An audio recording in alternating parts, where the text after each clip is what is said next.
I'm Sean McGowan, and I'm the VP of Services here at Raute North America.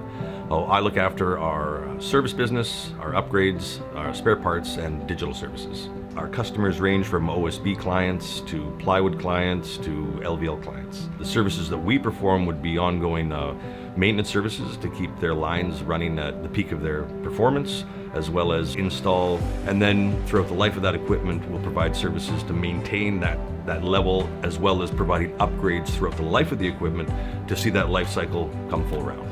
North America being geographically very large, we've got to have boots on the ground at various locations that can respond to our customers quite quickly. So not only do we have to bring value-added or intelligent services, we have to bring them in a timely fashion.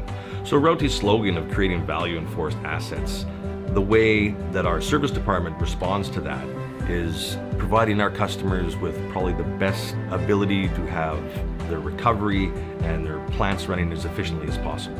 So we tout our services to our customers as applying it to a renewable resource industry. If you have a plant that's not running as efficiently as possible, you're not getting that value out of that forest asset as maximum or as high as you should. By us providing the services to either upgrade machines, provide you with the best parts, provide you with the best service to run more efficiently, that's how we tackle it.